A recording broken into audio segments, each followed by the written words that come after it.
O que é o átomo? O átomo é a estrutura básica e fundamental da matéria. Matéria a que nos referimos é a matéria comum, a matéria bariônica que compõe tudo o que existe no universo. Há um outro tipo de matéria que falaremos mais adiante aqui no nosso curso no YouTube, chamado de matéria escura, e tem esse nome de escura porque a ciência desconhece as suas propriedades e as suas características. A única coisa que a ciência sabe a respeito da matéria escura é que ela interage apenas com a gravidade, daí a razão de sua descoberta, e que compõe a maior parte da estrutura material do universo. O átomo, portanto, é a estrutura básica e fundamental da matéria, a matéria comum do universo, que é a que compõe tudo que existe na natureza.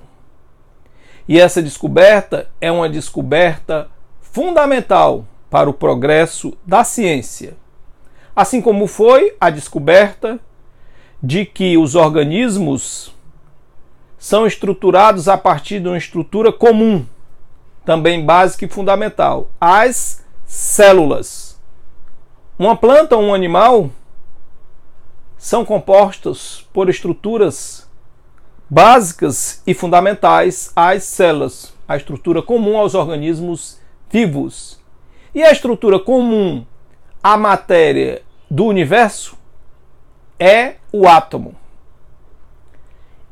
O átomo tem ainda uma característica muito importante, descoberta ao longo do tempo na história da ciência, que é a de que não importa se esse átomo esteja presente em um organismo vivo ou numa estrutura não viva, esse átomo ele é o mesmo e ele obedece à mesma lei física e química.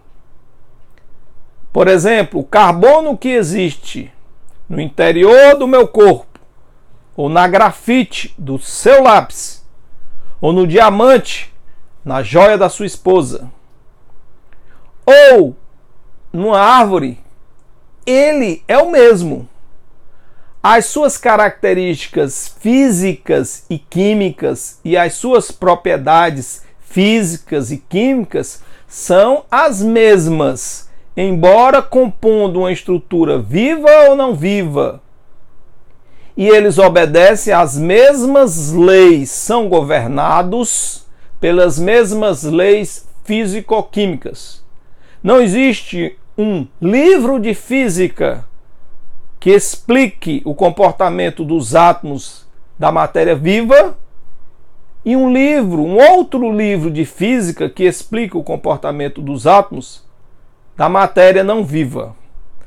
Portanto, o átomo ele é o mesmo e todos eles encontram previsão, estão descritos em todas as suas características e suas propriedades na tabela periódica dos elementos químicos.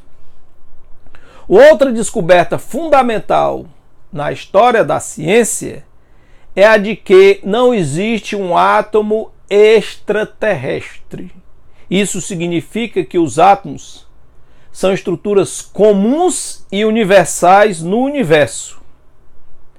A humanidade inventou um instrumento científico chamado espectroscópio, que permitiu a leitura química de estruturas que estão no espaço.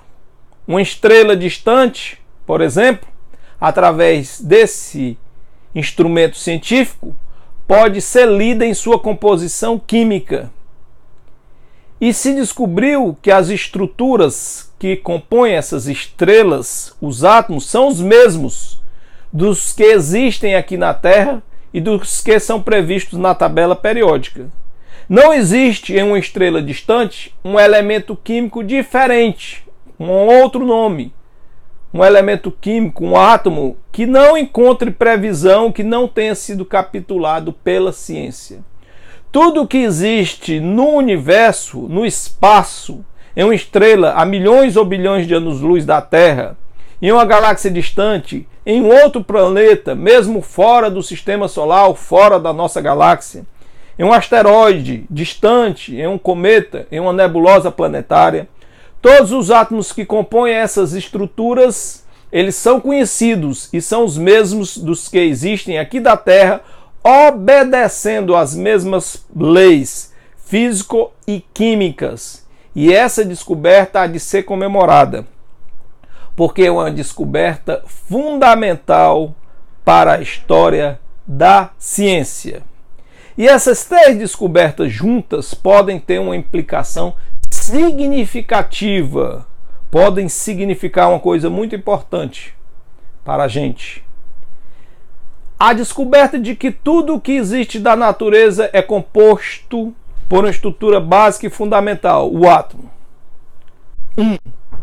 A descoberta de que esses átomos obedecem às mesmas leis e às mesmas propriedades, e têm as mesmas características, não importa onde estejam ou não importa onde encontram-se presentes. 2. E a descoberta de que não existe um átomo extraterrestre, que todos os átomos são universais e comuns. 3. Podem estar a nos indicar que possamos ter, nós, todos os organismos vivos, plantas, animais e estruturas não vivas, uma origem comum. Pode ser que tenhamos vindo de um mesmo local ou de uma mesma estrutura no passado distante há bilhões de anos-luz. Pode ser que todos os átomos que compõem a matéria universal, por eles serem conhecidos e comuns tanto aqui na Terra quanto fora da Terra, por serem os mesmos e por serem os mesmos que estão contidos tanto numa estrutura viva como uma não viva, e poder obedecerem às mesmas leis físico e químicas, por se constituírem das mesmas partículas, com as mesmas propriedades, com as mesmas características e obedecendo às mesmas leis, tudo isso pode estar a nos revelar que possamos ter no passado longínquo uma origem comum.